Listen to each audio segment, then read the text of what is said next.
Okay, it is now 9 o'clock by uh, my watch, and so let's go ahead and get started.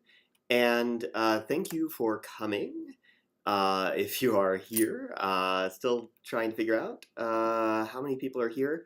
We might give it a couple of minutes or two. I'm also going to use this opportunity to check my email to see if anyone has sent me an email specifically about the live stream.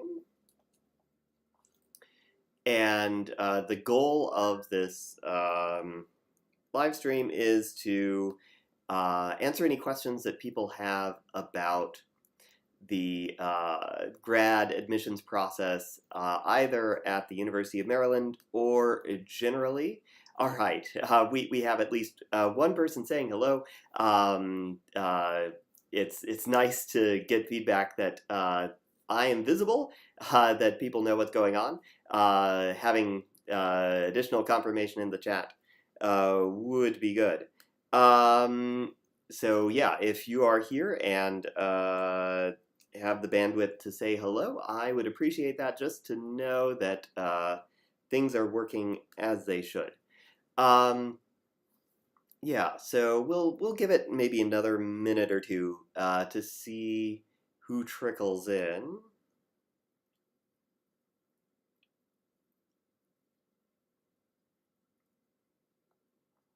Okay. I'm not seeing anything in my mailbox, so maybe we'll just go ahead and get going then. All right. So, I am Jordan Boyd Graber. I am faculty at the University of Maryland, and I am looking for students in 2025 to start in the grad program here. Thank you, everyone who is saying hello. I appreciate that. And I have a little presentation that I'll give, and then I'll answer any questions that people might have. So hopefully everything is coming through okay, that you can hear me okay, you can see my setup. Okay, so first off, I want to talk a little bit about the process of finding a grad school. Uh, it's not like undergrad where you just want to go to a school with a good name. And the perception that a lot of people have is that you need to go to the highest ranked school, um, and that's absolutely what you must do.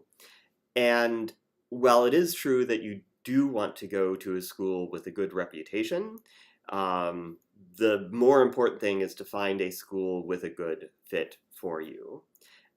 If you must use rankings, I think the best rankings for computer science are csrankings.org. They're a relatively good tool for finding what places do the sorts of things that you're interested in. So if you go to csrankings.org, you can click on the left-hand side the categories of things that you're interested in.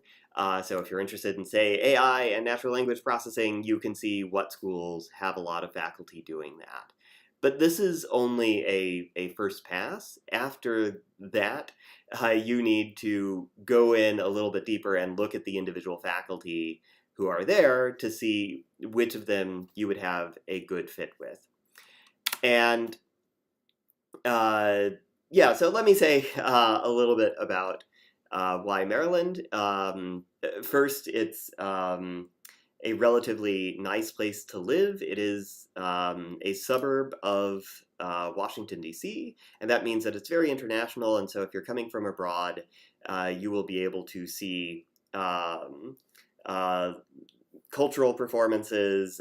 You'll be able to get to the embassy to deal with visa issues, either from your home country or when you need to go somewhere else in the world. Um, and so, while Washington, D.C. itself as a city is quite expensive, the suburb that we're in, College Park, is not so expensive. And so, compared to Some of the other places where you might go to grad school, like in California, we are substantially cheaper than that.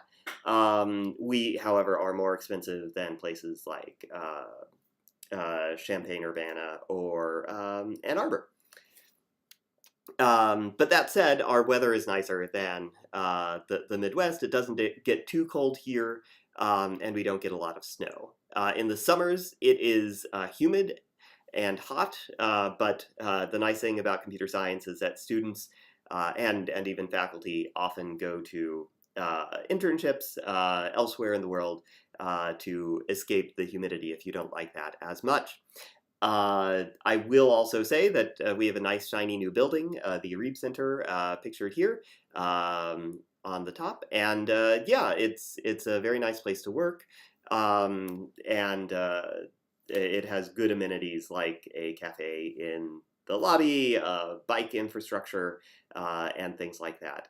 The other thing that I'll mention is that because we're the nation's capital, we have a lot of infrastructure that other places in the US don't have. The public transportation system is quite good. The bike infrastructure is quite good. I bike long distances to work and never really touch a road. And it's relatively safe and well maintained. What's more important is the faculty. We have a lot of faculty who work in the natural language processing space. I'm not going to talk as much about the people more in the AI space, although we do have some really fantastic people there as well. Tom Goldstein, Sohail Felzi, Ferong Huang, the list goes on and on. But specifically in natural language processing, we also have a lot of good people pictured here doing things like information retrieval, computational social science, semantics, and cognitive modeling. And we are getting new faculty joining our group. So Tianyi Zhou has been here for a while, but he officially joined the CLIP Lab and will be admitting students in the CLIP Lab as well. Julia Mendelson is a new computational social science faculty who will be joining in August of next year, but who is looking for students now. And Mohit Iyer, who used to be my student here many moons ago, went to UMass Amherst to become faculty there, is moving back and will become faculty here in the spring. So lots of good people to work with in addition to myself. And yeah, I wanted to say a little bit about how grad admissions work, since this is a bit of a mystery for a lot of people. The way this works is that you submit an application, and then the applications go through an initial triage. And so to check to make sure that your application is complete, that you are above any of the thresholds that we might have. So for example, because graduate students are expected to teach, you need to have an English language proficiency above a certain level. You then get sorted into areas, and so if you're here, you might be sorted into natural language processing. My area, then it gets reviewed by faculty, usually in January. Some faculty do interviews for students, not always, and I actually haven't made a decision for myself if I will do interviews this year. And but so it's a good sign if you get an interview, but not necessarily a bad sign if you don't get an interview. It really depends on how hard it is to make our decisions, and if we feel that we need to talk to people before we make a decision. And yeah, and then rolling admissions start between February and March. You if you're selected, we'll get an email saying, hey, congratulations, you've been accepted to Maryland. And then we have a visit day. I don't think the date has been set yet. It's usually in March. And then you accept, and then you start either in the fall. There's also an option to defer for a year if you want to do an internship or national service or something like that. Okay. And so many people have questions about this. So if you have questions about this, please think about them and put them in the chat, and we will try to answer them. There are often misconceptions about the PhD that I want to go over. And so first off, some people believe that you need to pay for a PhD. That is not the case. All computer science PhDs at reputable institutions are paid. That is, you get money for doing it. It's not as much as if you worked as a software engineer, but it's enough to live on. And you are charged tuition, but tuition is paid by the department either because you're serving as a teaching assistant or you're a research assistant. And if you're working as a research assistant, then the professor is paying your stipend and salary out of usually grant money. Another misconception is that you need to email a professor before submitting an application. A lot of people do this. I've gotten a lot of email about this, and that might be why you're here. You emailed me and I said, hey, you can attend this Ask Me Anything session to answer your questions. Some people think that they need to email, and then they need to have a face-to-face conversation because so many people apply to Maryland PhD. It's not really feasible for me to have a face-to-face conversation with everyone who is interested, and which is why I do this every year. And another misconception is that you need to go to the best rate grad program. You should go to the place that is the best fit for you. And so I've had students turn down Maryland and go to lower ranked places because they felt they had a better fit with faculty. They wanted a different experience, a more junior faculty, a more hands-on faculty, and that's a good decision if you think that you have a better fit. And likewise, people have come to work with me because of what they perceived as a better fit, and that's great for me. Another common misconception is that once you get into a PhD program, it's all about classes, and so many of the people who go to a PhD program are people who are good students, and they think that what's important is performing well in classes once they get into the PhD program. That is not the case.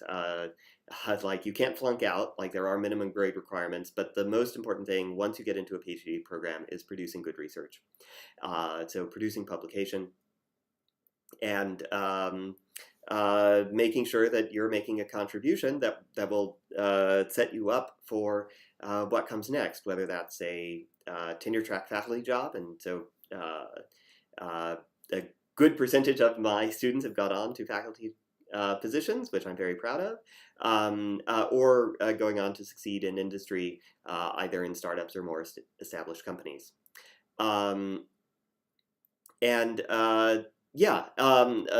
misconception, thinking that the PhD admissions process is similar to the undergraduate admissions process, is that you need to have the very highest test scores. And so test scores are kind of a minimum threshold that you need to get past. And once you get past that minimum threshold, what really matters are letters of recommendation and creating some sort of evidence that you can participate in research. And so many people come in with publications, and that's great.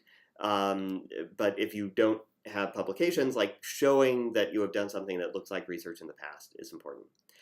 The other thing, once you get admitted to a program, is that many people believe that they need to write a long, elaborate letter if they turn down an offer.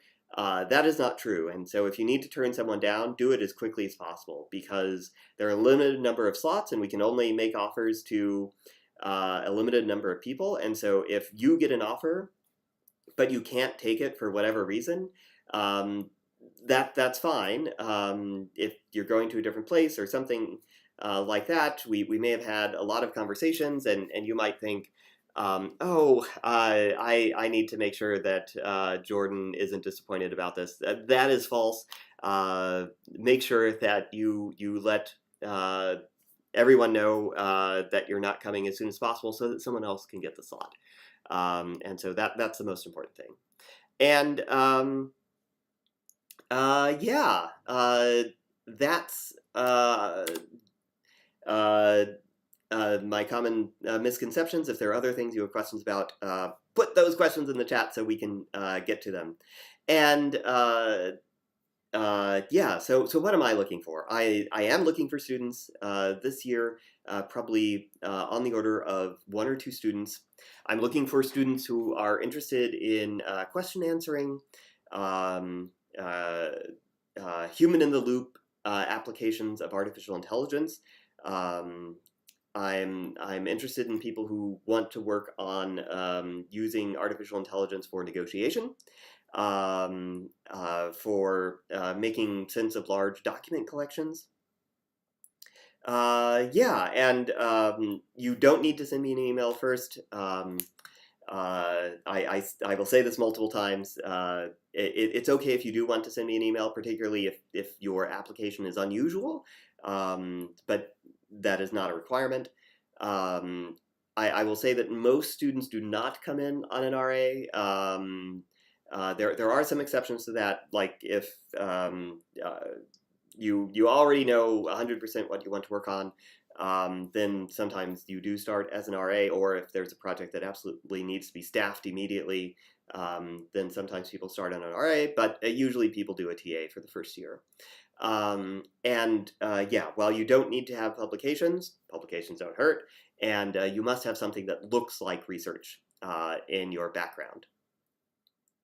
Okay, yeah, and so if I will say that like all the things that I'm looking for are kind of broad and vague, and so if you've looked at my webpage, you know that I work on a lot of stuff, and what's more important to me is having a good fit with the student, and having strong applicants. And so if the sorts of things that you're interested in aren't here exactly, that is okay.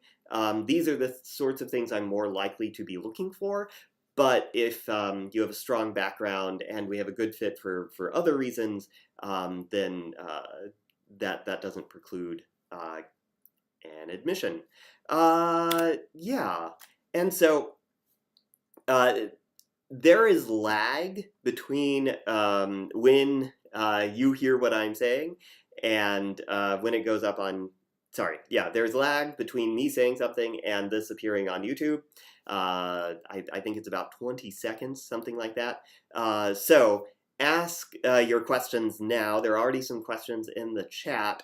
Once we run out of questions, I will wait 10 seconds and then we will end the live stream. So if you have questions, please put them in the chat now so that I can answer them. Okay, so Ian asks, are students expected to start publishing in their first year? So this is a tricky question. It depends on a number of things. So like first, if students are talking to a number of different advisors, they may not publish in their first year because they're still trying to figure out whom they're going to be working with, and that's totally okay. Likewise, if they're not as prepared as other students, they might need to invest more time in their classes. And so earlier I said classes are not important. That's still a true statement, but you still should learn something, and you need to pass your classes. So sometimes classes require a little bit more effort. This is particularly true if you're coming from not a strictly computer science background. And so like that's totally fine. I like students who have diverse backgrounds and who know things that computer science students do not. But like those sorts of students often need a little bit more effort in their CS classes, which might be unexpectedly hard. So all of those are perfectly understandable reasons why someone might not publish in their first year. That being said, lots of students who work with me do publish in their first year, and like we usually try to set up an environment where students can publish in their first year, but it's not the end of the world if it doesn't happen. And so feel free to ask follow-up questions if there was something that I didn't cover. Yeah. All right. So channel name, no real name. Feel free to put your name in there if you want. Asks, how much impact does having a well-known professor as an advisor impact academic job search post-graduation? Yeah. So this is tricky, and there's an edge case here that I want to address first because that's perhaps something that might be misconstrued when I answer more broadly next. Very junior people are often very good advisors to work with, and so I'm not a junior person, as you can see from my gray hair, but junior people are not necessarily well known, but they can be very good advisors because they have a lot of time for you. And so this is an admission against my own interest. These newer advisors have more time from you, have more time for you. They are more skilled at kind of the nuts and bolts of programming and things like that, and they won't have a large lab, and they need to make a name for themselves. And so they will push you very hard. They will be very hands-on, and there are some people who want that kind of grad school experience. It's a little bit higher pressure, but it can be fun. And you often build a closer relationship than with older professors who have a much larger group. Okay, so that being said, like there are really good reasons why you might want to work with someone who is not well known, but who would have a lot of time and a lot of expertise. And if they're at a top school like the University of Maryland, they're almost certainly going to be good. And okay, so if you go to a larger lab, a larger a more established professor, like there are some advantages there. So one, you get plugged into a bigger network immediately, and so the more senior professors typically have a lot of collaborations. They know a lot of people. They have grants that span multiple universities, and you'll get to know a lot of professors who could write letters of recommendation for you when you go on the job market, or could expose you to new resources and new opportunities. And then because the group is larger, you will have very strong peers who can help you. And so even in the case where you're working with the junior advisor, like you learn more from your fellow grad students than from your professor usually. And so when you're in a more established group, there are lots of people to talk to who are like you plus 2 years, and having those sorts of role models around is very valuable. And I guess I would say I would disadvise going to a newer professor where they are the only person at that university working on that topic that you're interested in. So like maybe that's natural language processing or AI, however you want to define it. I would not go to a place that only has one professor working in that area. And this is because like you need to have peers who are experienced in that area. And if something happened to your advisor, um, and like it's not a high probability event, but you should think about that sort of thing if your advisor goes to work on a startup or gets promoted or moves universities or has a health event or something like that. One of the advantages of being at a place like Maryland is that there are lots of people to work with, and and if you're at like a private university that might be higher ranked, like Northwestern or Princeton, like they have good people, but they don't have as many of them, and so there are fewer options if something happens to the person that you intend to work with, or they or you don't get along with your advisor. And so one of the nice things that being in a place with a larger group is that there are lots of choices. Channel name asks again, would a few main conference paper as first author prevent being triaged due to low GPA and non-thesis masters? That's hard to say. It depends how low the GPA is. So like the non-thesis masters doesn't come into play at all, but the low GPA could be an issue. And so it depends what kind of school you're coming from. And so like, if it's a school like, so for instance, I went to undergrad at Caltech, and Caltech is notorious for not really having what's called grade inflation, where like if you look at the people at Harvard, like just about everybody graduates with a 4.0. Not so at Caltech. Like Caltech is willing to give B's and C's still. And I had a 1C and a good number of B's while I was an undergrad at Caltech, and like that's okay. And so if your GPA is like less than 3 on the American scale, there might be some issues there. But like, yeah, you don't need to have a 4.0 GPA. And yeah, definitely a few main conference papers and good letters of recommendation could definitely overcome a lower GPA. And yeah, if the GPA is too low, then it might indeed be triaged. And like this is a case where an email might be useful. Like if you have a really impressive record and like the only issue is the GPA and there's a good explanation for the GPA, this is a case where email could help. Ian asks, is citing faculty's paper in an SOP a good idea? On one hand, I can talk about the work I'm most excited about. On the other, I think it's too specific for a statement about fields of interest. Yeah, so I think if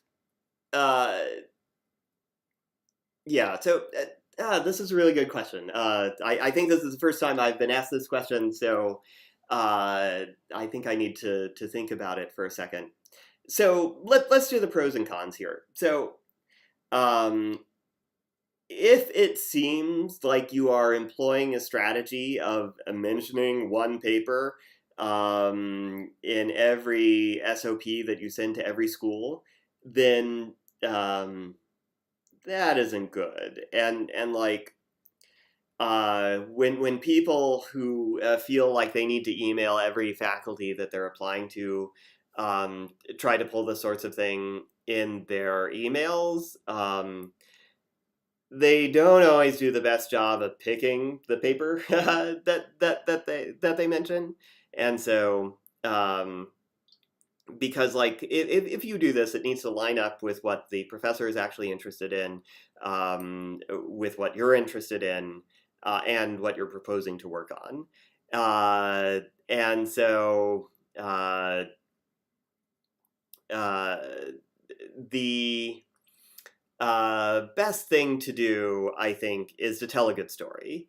And if a citation fits into that story, like if you worked on Squad 2.0 and you're applying to USC, then like yeah, mention Squad 2.0, and like Robin at USC is probably going to be happy to see that, and that's a reasonable thing to do. And like if you're applying to Maryland and you worked on Squad 2.0 and you mention it there, that totally makes sense. And like I collaborate with Robin, we have a grant together, and I would like that too.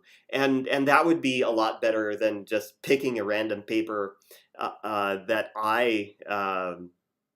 that I put out, and I might not care that much anymore about. So yeah, I think the important thing is to tell a story. Don't do it gratuitously. Don't have citations that you put in just to put in a citation. But if it really makes sense, if it makes sense as part of the story, then that's a great idea. You should do that.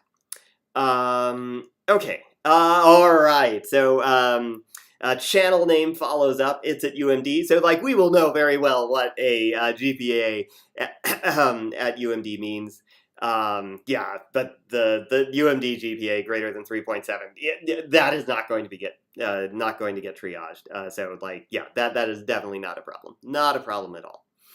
All right, and that is the last question. I am going to count to 10, and then I will declare this a success. And thank you for coming. Hopefully this was useful. And if you're watching this not live, feel free to put a comment down below, and I will still try to answer those questions. And yeah, if you're watching this not in 2024, I will likely be doing this again when you watch this in the future. So be on the lookout. I post this on my webpage, usually in the FAQ section about grad admissions. When I'm more on the ball, I'll put it on my on the landing page of my webpage. I did not do this year. This has been a rough semester for me. So I'm less on the ball, and I didn't promote this as much as I have done in the past. But hopefully it was nonetheless useful, and I did send it out in all the emails to the people who did email me about admissions. And so if you came that way, thanks. And so hopefully this was useful. And yeah, so I will now mentally count to 10, and if no new questions arrive, we will end the stream.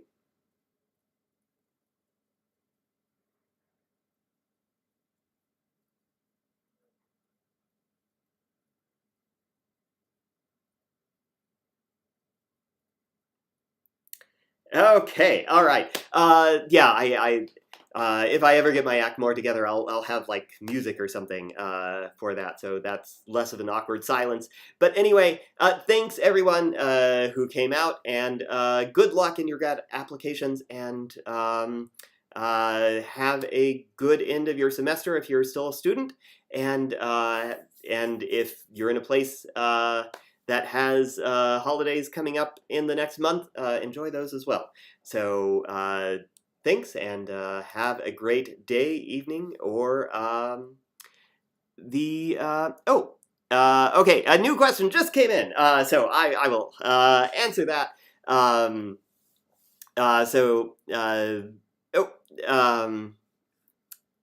Okay, question disappeared, and I could not read it.